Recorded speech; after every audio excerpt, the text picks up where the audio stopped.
As with any instrument, it takes time and patience to really find your way around your drum module and to learn how to get what you want from it. But unlike acoustic instruments or even some other electronic instruments, there's a lot of weird techno-babble around the features of electronic drums. Pages upon pages of menus and settings that don't sound music related at all. But some of these features are very important to your eDrum experience, so let's take a look at some of the things that you need to know about your drum module. Let's get to it.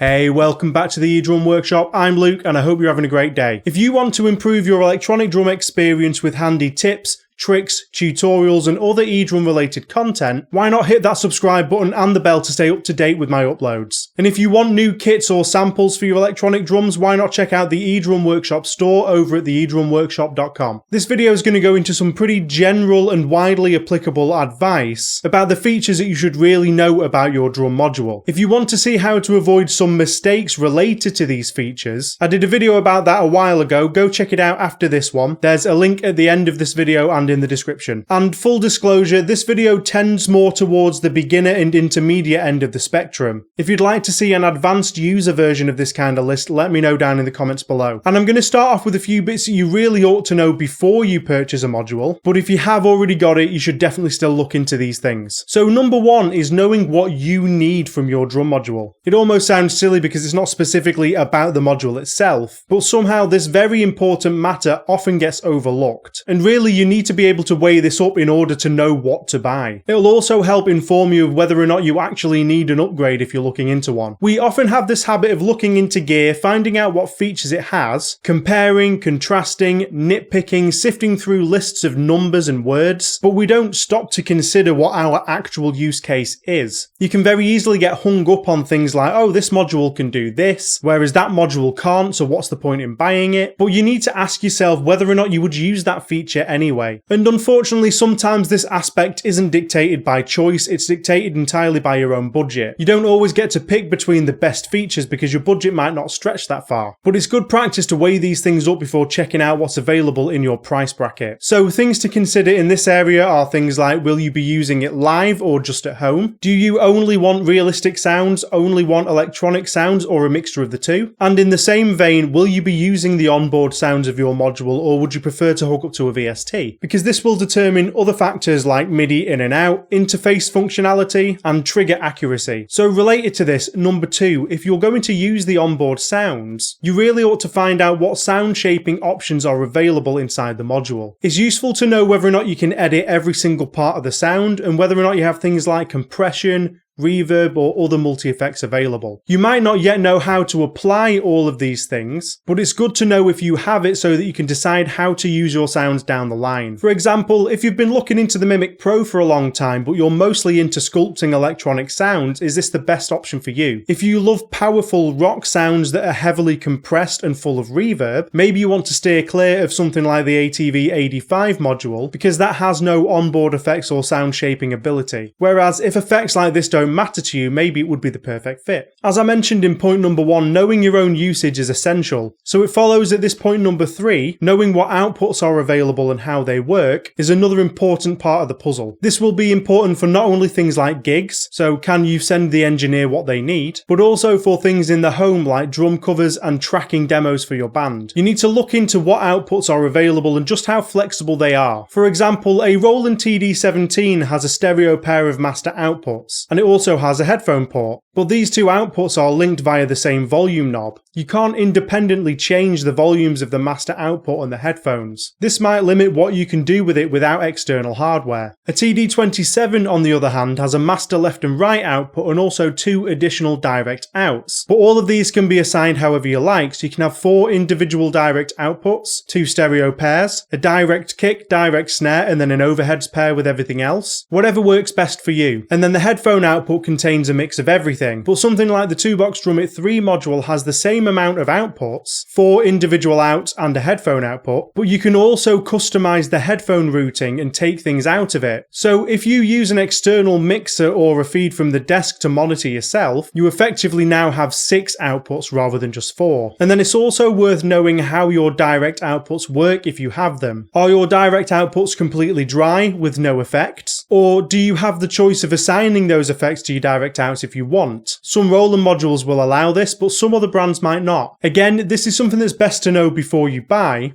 But even if you do have a module already and you know how many outputs are available, you might not actually be aware of just how flexible they truly are, so it's still worth having a look into it. Now, number 4 is definitely one for when you've got the module in your hands. You really ought to know your way around the menu system to find everything that you need for basic function. Now, again, this sounds super obvious, and it kind of is, but many people don't take the time to look into and find out how various parts of their modules work. Sometimes we only want to learn enough just to get drumming and then we leave it there. But there's a lot of features that will help you solve all kinds of problems just by knowing where to look on your module. So this ranges from all of the simple functions like changing your instrument sounds, the volumes and the panning options, to the slightly more advanced settings like changing the sensitivity of the rim zone compared to the head. And I'll get into features like that a little bit later on. So for example, if you have a Roland module and you want to make your sound ring out less, do you know where to find the dampening or the decay settings? Do you know where to find settings for duplicating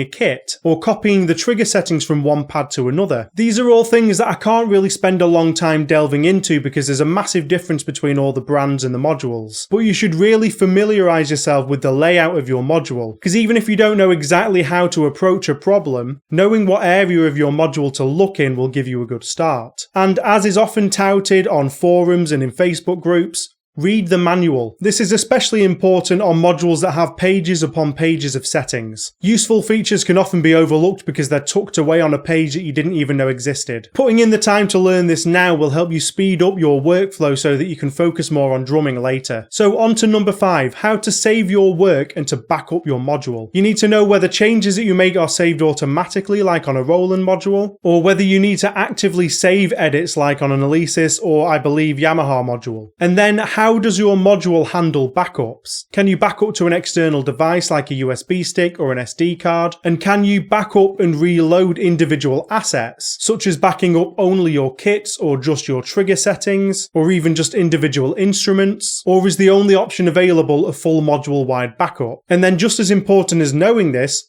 do it. Do it now. Before you make any other changes, get it done. Just in case. And then finally, number 6 is quite a large topic, but it's knowing your trigger settings. And this isn't just finding out what settings are available, it's also knowing how they work and how they affect the playability of your drums. I mentioned earlier that the ability to change your volumes is useful, but you also need to know the real difference between things like volume controls and pad sensitivity. The two things are not interchangeable, but a lot of people try to use one instead of the other. If a pad sounds really quiet, maybe you're boosting the sensitivity to try and get it as loud as other pads. But unfortunately, this just makes your pad top out earlier, not actually louder. And this is one of the big mistakes that I set out to avoid on the video that I mentioned earlier. So you can check that video out for more information. Every module and manufacturer will have a different depth of tweakability available in their trigger settings. Roland sets a pretty comprehensive standard, and the Mimic Pro expands on things further by having settings to capture your top velocity and completely customize dynamic curves in the open and close positions on your hi-hat. The ATV AD5 has a really useful trigger wizard that's great for dialing in your dynamic range. It uses your softest and hardest hits to set the dynamics accordingly, but it's still good to learn how all of the settings work individually in case you need to fine-tune things further. And other modules might be a lot more limited in their trigger settings, but that doesn't mean that you don't need to know how they work. Badly calibrated triggers are one of the biggest things that turn people off electronic drums, and I think it's pretty much one of the main things that frustrates people into branding eDrums as inaccurate or having bad dynamic range. So taking the time to really understand the trigger settings available will go a long way to help preventing this frustration. So you need to find out if you have access to things like sensitivity controls, threshold, rim gain or rim sensitivity, re-trigger cancelling, crosstalk cancelling, velocity curves, scan time or mask time, and then more importantly you need to understand what these terms actually mean. These settings are deep and heavy enough to make a future video about the gritty details of. There's just a bit too much to go through in this one video. But in the meantime, Justin from 65 Drums did a really great video a few years ago that nicely sums up how each of these settings work in layman's terms. So I'll link to that in the description if you haven't seen it before. It's a great reference guide and it covers the bulk of these settings. Now, as I noted, some of these will be very obvious to long-time electronic drum users, but it's surprising how often these things can still come up even with people who've owned modules for a long time. You can often get lucky with a particular module feeling like it's pretty much just plug and play, especially if you're buying your module alongside a full pre-made kit. So you might not have really delved into all of these areas, but I promise you that it's worth doing so. The more you know, the better the overall experience will be. Did I miss anything obvious off this list? Is there something that you see time and time again about electronic drums that needs addressing? Comment below, and if you do want an advanced version of this topic, let me know that down in the comments too. If you enjoyed this video or found it useful at all, please consider popping a like on it and subscribing to the channel. Share this with anybody that you think might benefit from it. Check out some of my other videos for mistakes to avoid and how to get the best out of your eDrums for a live situation. Follow me on Instagram and check out the eDrum Workshop store for plug and play kit solutions. Thanks for watching and enjoy the rest of your day.